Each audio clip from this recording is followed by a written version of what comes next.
오늘 주시는 하나님의 말씀은 시편 74편 1절부터 11절까지 말씀입니다.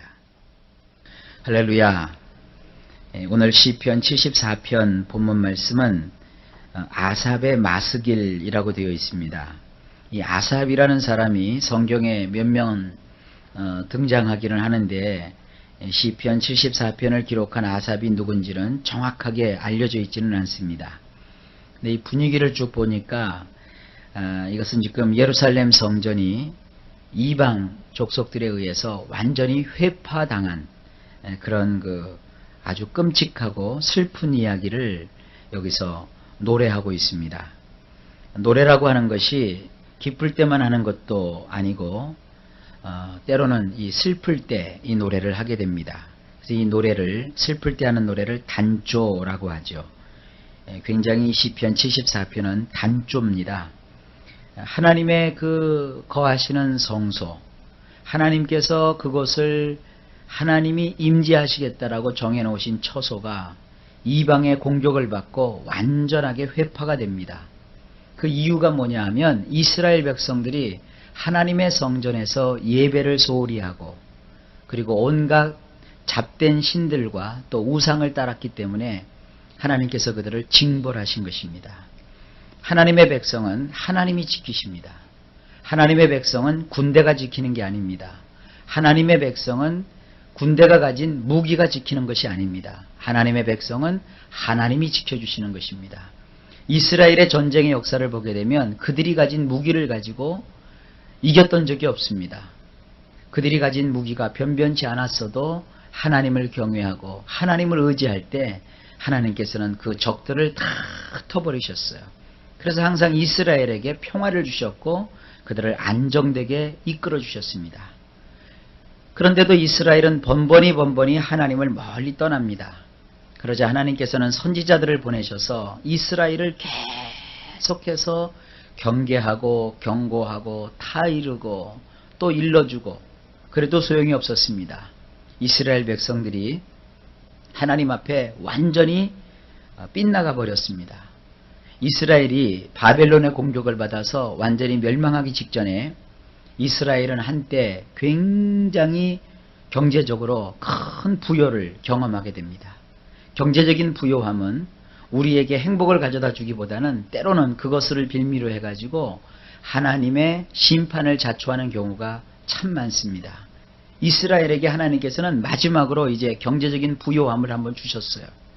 그랬더니 그 경제적인 부요함을 통하여 하나님을 경외하고 섬기는 것이 아니라 온갖 우상들을 사들이고 또 백성들이 그 돈 버는 일에 혈안이 되어서 하나님 섬기기를 멀리했습니다. 그럴 때 하나님께서는 예레미야를 통해서 예언을 하시죠. 너희가 언제까지 그렇게 패역하려느냐? 언제까지 내 앞에 돌아오려 하지 않느냐? 하면서 주님이 말씀하십니다. 너희들이 만약에 돌이켜 회개하지 아니하면 이방인들이 와서 너희의 의지하는 그 모든 것들을 다 없애버릴 것이다. 그리고 결국은 너희가 그렇게 자랑했던 하나님이 함께 하신다는 그 성전마저도 완전히 초토화가 될 것이다. 그리고 너희들은 다 포로로 끌려가서 이방 나라에서 수치와 함께 70년간 종살이를 하게 될 것이다. 그렇게 하나님께서 예언을 하십니다. 그런데 그 일이 그야말로 이루어졌어요. 그래서 예루살렘 성이 다 무너집니다. 성전이 다 회파됩니다. 그때 이 아삽이라는 분이 이 시편을 기록을 하는 것입니다. 그래서 이 마스길이라고 하는 것은 전에도 말씀을 드렸다시피 이것은 교훈입니다. 교훈. 그 당시 이스라엘 사람들에게만 교훈하는 것이 아니고 이스라엘 후손뿐만 아니라 모든 시대, 모든 그리스도인들, 하나님을 경외하고 섬기는 모든 자들에게 교훈이 되는 시입니다. 그래서 우리는 이 시편 74편 말씀을 통해서 어떻게 우리가 하나님을 섬겨야 되는 것인지, 그리고 하나님을 섬기는 백성이 하나님을 버리고 엉뚱하게 세상을 바라보고 세상을 의지하고 혹은 하나님을 의지하는 대신에 가지고 있는 재능을 의지하거나 돈을 의지하거나 인생의 기회를 의지하거나 사람을 의지할 때 어떤 일이 벌어지는지를 여기서 소상하게 알 수가 있습니다. 이것을 우리가 경계로 삼아서 오로지 하나님만 의지하는 그런 신앙을 배울 수 있기를 바랍니다. 자, 이제 그 본문 내용으로 들어가 보겠습니다. 1절입니다. 탄식이 나옵니다. 하나님이여, 주께서 어찌하여 우리를 영원히 버리시나이까? 어찌하여 주의 치시는 양을 향하여 진노의 연기를 바라시나이까?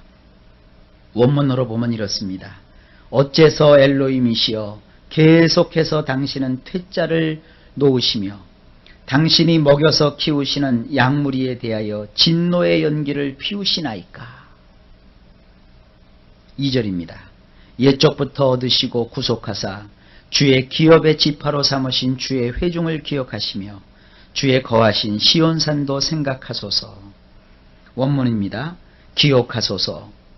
옛날에 당신이 값을 치르고 사신 당신의 회중들을, 당신이 고엘이 되셔서 당신의 소유가 된 지파를 말입니다.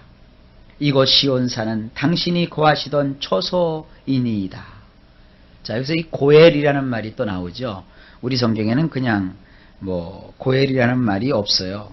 구속하사 이 정도로 나와 있는데, 이 고엘이라고 하는 것은 토지를 무르는 자를 뜻한다고 제가 말씀을 드렸습니다.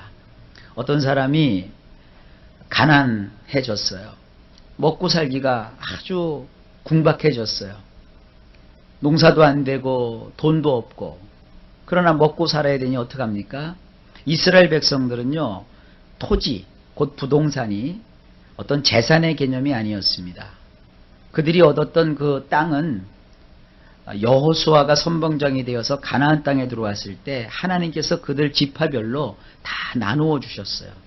이스라엘에 12지파가 있고요. 12지파 외에 레위지파가 있는데, 레위지파는 12지파에 들어가질 않습니다. 레위지파는 하나님의 성전을 위해서 봉사하는 자들이기 때문에 각 12지파에서 11조를 거두어 가지고 이 레위지파 사람들한테 주는 거예요.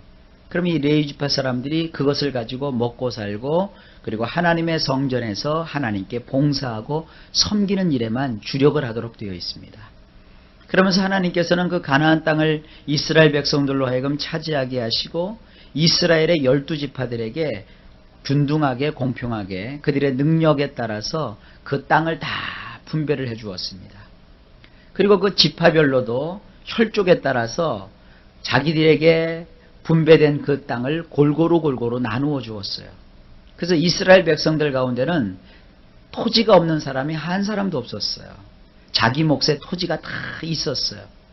그리고 그 토지를 이렇게 경계를 세웠는데, 그 경계표를 지계표라고 합니다. 하나님께서 율법에 기록하시기를 누구든지 그 지계표를 옮기는 자는 저주를 받을지어다 그랬어요. 그래서 땅을 사놓고 그것은 재산의 개념이 아니라 그곳에서 농사를 져서 먹고 그곳에 집을 짓고 살고 대대로 그 땅 속에서 하나님의 영광을 위해서 살아가는 것이 이스라엘 사람들의 부동산 개념이었습니다.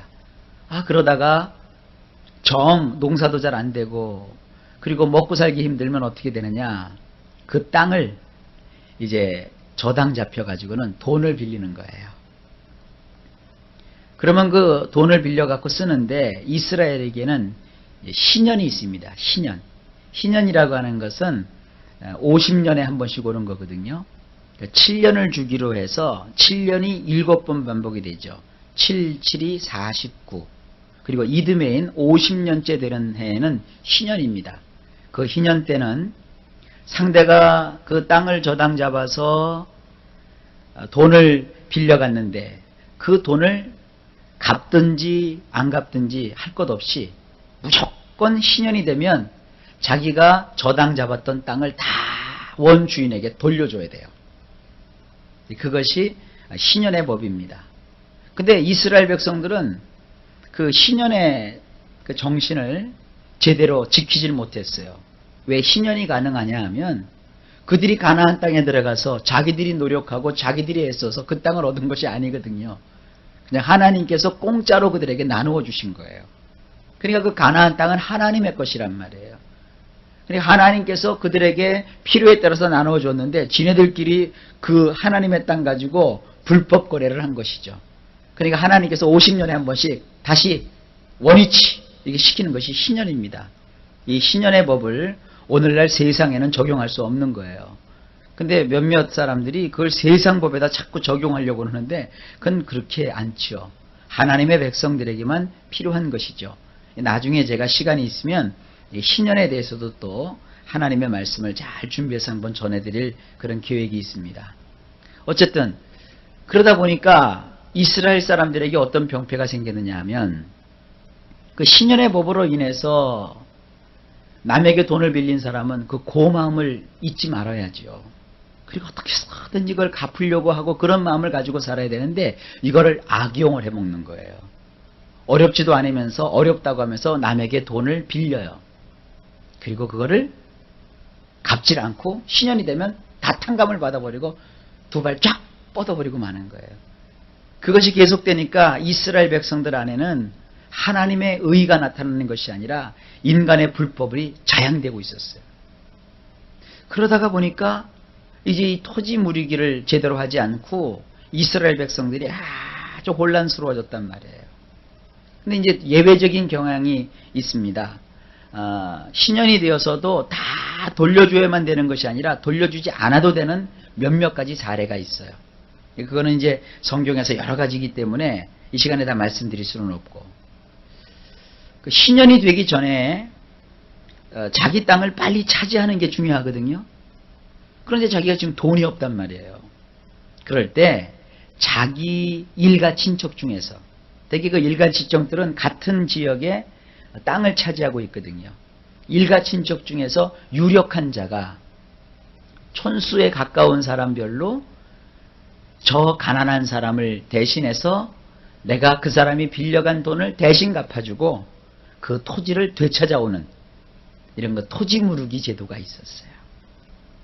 근데 이 토지 무르기를 할 때 그 토지를 물러주는 아주 고마운 일을 하는 사람을 고엘이라고 하는 거예요. 하나님께서 이스라엘 백성들의 고엘이 되어 주셨어요.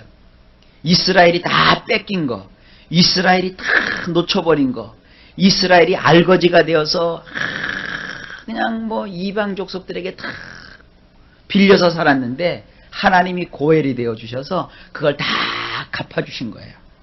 그리고 이스라엘 사람들을 건져주셨단 말이에요. 그런데도 이 은혜를 이스라엘 백성들이 망각을 한 거예요. 하나님께서 하나님이 친히 값을 치르고 사셨어요. 이스라엘 백성을. 그리고 하나님께서 고엘이 되어 주셔서 그 이스라엘 지파들을 온전히 하나님께서 세워주셨는데 이스라엘이 그것을 망각해버린 거예요. 지금 이 시편 기자가 말합니다. 이곳 시온산은 당신이 거하시던 장소였습니다. 근데 이제 그것이 다 회파돼 버린 것이죠. 배은망덕하고 은혜를 저버린 자에게 결국 남는 것은 뭐냐 하면 심판이에요. 하나님의 심판은 말이죠. 어느 날 갑자기 임하는 게 아닙니다. 은혜를 계속해서 주시고 기다리시고 또 참으시다가 어쩔 수 없어서 맨 마지막에 내리시는 것이 심판이에요. 그러니까 이 정도까지 가면 안 되죠. 그러니까 신앙인들이 얼른 인간이기 때문에 죄를 범할 수가 있거든요. 인간이기 때문에 실수할 수가 있거든요. 그럴 때 얼른 깨닫고 하나님께 돌아와서 천부의 의지 없어서 손들고 왔습니다.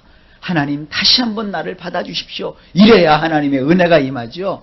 계속 하나님께로 멀리 가면 결국은 하나님께서 이스라엘을 치심처럼 그의 인생을 치신다는 거예요. 3절입니다. 영구히 파멸된 곳으로 주의 발을 드십소서. 원수가 성수에서 모든 악을 행하였나이다. 원문은 이렇게 되어 있습니다. 당신의 두 발을 번쩍 드셔서 영구히 황폐케 된 곳으로 향하소서. 원수가 온갖 나쁜 일을 거룩한 곳에서 자행하였나이다. 지금 이 시편 기자는 말이죠. 이미 하나님의 심판이 내려서 그들이 다 회파됐음에도 불구하고 다시 한번 하나님, 그렇지만 하나님 다시 한번 우리에게 은혜를 주십시오 하고 하나님께 구하고 있는 거예요. 혹시 인생을 살다가 하나님의 심판이 나에게 닥쳐서 내가 무너져 내렸다 할지라도 여전히 우리는 오직 할 수 있는 것은 한 가지뿐이에요. 하나님의 은혜를 다시 한번 구하는 거예요. 4절입니다. 주의 대적이 주의 회중에서 헌화하며 자기 길을 세워 표적을 삼았으니, 원문은 이렇습니다. 당신을 대항하는 자들이 당신이 정해놓으신 장소에서 으르렁거리며 자기들의 깃발들을 꽂아놓고 경고하였나이다. 이것이 이제 무너지는, 심판을 받아서 무너질 때 하나님께서 이방 민족을 그곳으로 보내시는 거예요. 그래서 그들이 심판을 당할 때의 모습을 지금 이야기하고 있는 것입니다. 5절입니다. 저희는 마치 도끼를 들어 삼림을 베는 사람 같으니이다. 원문은 이렇습니다. 그것은 마치 나무들이 울창한 숲속에 자루도끼를 치켜들고 들어온 것과 같나이다. 큰 도끼 한 자를 들고 와가지고 말이죠, 원수들이 울창한 숲에서 그냥 막 휘둘러대는 거예요. 그래갖고 닥치는 대로 막 나무를 다 잘라버리고 뽀개듯이 그렇게 하나님의 심판이 몰아닥친 거예요. 그 다음에 6절입니다. 이제 저희가 도끼와 철퇴로 성소의 모든 조각품을 쳐서 부수고, 원문은 이렇습니다. 이제 조각한 것들을 모조리 손도끼와 철퇴로 부숴버리나이다. 자, 여기 조각한 것들, 이것을 좋게 볼 것인가 나쁘게 볼 것인가 이렇게 생각할 수 있는데요, 하나님은 그런 얘기를 하셨어요. 그 어떤 형상이라도 너희들이 조각하여 만들지 말라 그러셨거든요. 그러니까 이스라엘 백성들이 하나님의 성소에다가 이 쓸데없는 짓들을 한 거예요. 돈이 있고 그들이 또 평화롭다 해가지고 거기다가 하나님이 원치 않는 조각들을 이렇게 새겨놨어요. 꾸며놓은 것이죠. 그러니까 하나님께서 이제 어떻게 하십니까? 이방 사람들의 손을 통해서 그들이 손도끼와 철퇴를 가지고 들어와갖고 그걸 하나님의 심판하는 손이 돼서 그걸 다 부숴버리신 거예요. 둘 중에 하나예요. 하나님 앞에서 잘못된 삶을 스스로 고치든지, 스스로 회개해서 하나님 앞에 서든지, 아니면 회개치 아니하면 하나님이 다른 손길을 통해서 그들이 손도끼와 철퇴를 가지고 와서 부숴버리게 하시든지, 둘 중에 하나예요. 물어보나만 하죠. 스스로 뉘우치고 돌아올 때 하나님께서 은혜를 베풀어 주시는 거예요. 이런 가르침은요, 참 교회에서 가르치기가 힘들고 어려워요. 왜냐하면 모든 사람들은 자기의 잘못을 발견하려고 하지 않거든요. 그러나 여러분, 우리는 은혜를 받은 자입니다. 은혜를 받았다는 게 뭐예요?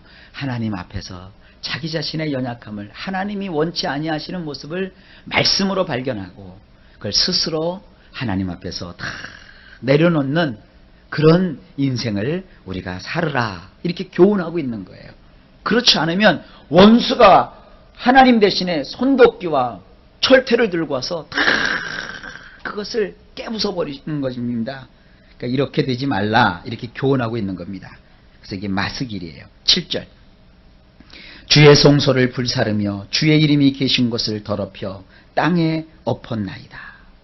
원문이 이렇습니다. 그들은 당신의 성소를 불사르며 온 누리에 당신의 이름으로 세워진 거처를 모독하였나이다. 우리가 여러분 하나님 뜻대로 살지 않으면 우리가 창피를 당하는 게 아니라 하나님의 이름이 모욕을 당하십니다. 하나님의 얼굴에 우리가 먹칠을 하게 되는 것이에요. 그래서 이렇게 아삽이 마스기를 써서 우리에게 교훈하고 있는 거예요. 너희는 하나님의 뜻대로 살아라. 그것이 하나님의 영광을 나타내는 것입니다. 8절입니다. 저희의 마음에 이르기를 우리가 그것을 진멸하자 하고 이 땅에 있는 하나님의 모든 회당을 불살랐나이다. 원문은 이렇습니다. 그들이 그들의 마음으로 말하기를 우리가 연합하여 저들을 눌러버리자고 하였나이다. 그들은 땅에다가 하나님이 정해놓으신 곳을 모조리 불태웠나이다. 하나님께서 이 땅에다가 하나님이 정해놓으신 그와 같은 복된 처소가 있었는데 그거를 원수들이 와서 몽땅 불태워버렸어요. 우리의 인생이 하나님의 뜻대로 살지 않으면 이렇게 불타버리는 거예요. 얼마나 무시무시한 얘기입니까?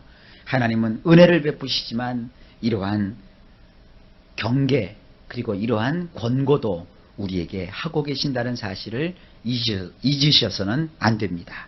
9절입니다.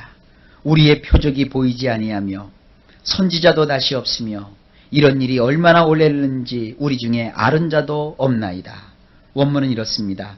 우리의 깃발들을 우리는 볼 수 없게 되었고 선지자도 더 이상 없으며 얼마나 오래일런지 우리 가운데 아는 자가 아무도 없도다. 옛날 그 6.25 때 말이죠. 인천 상륙작전 해가지고 서울이 수복이 됐죠. 서울이 수복이 되니까 해병대 그 군인들이 태극기를 가지고 제일 먼저 경복궁이었나요? 거기 중앙청이죠. 중앙청 거기다가 깃발부터 꽂았잖아요. 그러니까 어디를 점령하면 깃발부터 꽂는 거예요. 그런데 보니까 완전히 점령이 당해가지고 깃발조차 없어져 버린 거예요. 그리고 하나님의 말씀을 전해주는 선지자도 이제 없는 거예요. 그리고 얼마나 이런 일이 오래됐는지 아는 자도 없다 그랬어요. 하나님이 하나님의 뜻대로 살지 아니하는 사람에게 징벌을 하시면 이런 일이 벌어지는 거예요. 우리 인생에 그렇게 의지했던 모든 것들이 다 사라져 버리는 것이고요. 그리고 하나님의 말씀을 전해주는 자도 그에게 없는 거예요.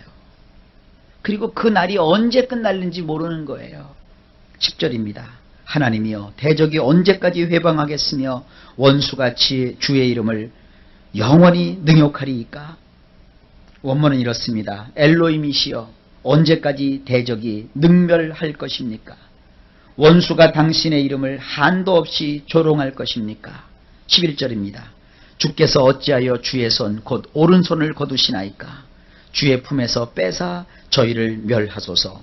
원문은 이렇습니다. 어째서 당신의 손을 뒤로 빼시나이까? 당신의 오른손을 말입니다. 당신의 품속에서 빼사 끝장내 버려 주소서. 자, 그동안 하나님이 그 오른손으로 이스라엘을 붙잡고 계셨단 말이에요. 보호해 주셨단 말이에요. 근데 하나님이 그거를 쑥 돌이키셨어요. 그 손을 뒤로 빼버리셨어요. 그리고 감춰버리셨어요. 품속에다가 그 손을 집어넣어 버리셨어요. 그러니까 이 시편 기자가 호소하는 거예요. 하나님, 그 집어넣으셨던 손을 다시 좀 뽑아주세요. 그래서 다시 그 원수를 다 몰아내 주시고 우리를 다시 좀 살려주세요. 그런 얘기예요. 그러니까 오늘 이 시편 74편 1절로부터 우선 11절까지의 말씀이 뭐예요? 심판이 임했어요. 심판이 임한 원인이 뭐냐 하면 하나님의 말씀을 어긴 거예요.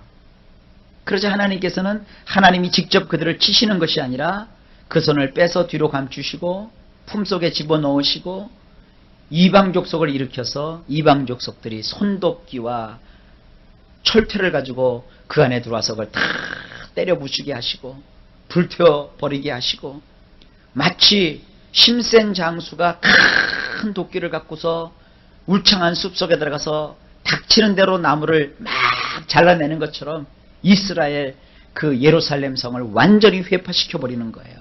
심지어는 하나님이 거하신다고 했던 성전조차도 불타버리고 말았어요. 하나님께서 심판하실 때, 진노하실 때는 가차 없어요. 싹 하나님께서 썰어버리게 하신다고요. 그러면 다 끝난 것이냐? 그렇지 않습니다. 항상 하나님은 구루터기 은혜를 남겨두세요. 구루터기를 남겨두셔서 그 구루터기에 다시 싹이 돋게 하시는 거예요. 그래서 이 시편 기자가 우리에게 주는 교훈이 그겁니다.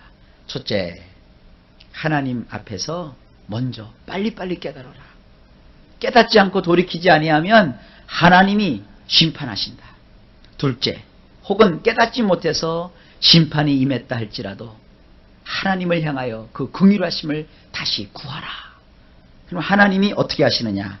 이제 내일 12절부터 마지막 23절에 이제 그 말씀이 나옵니다. 하나님은 참 좋으신 하나님이십니다.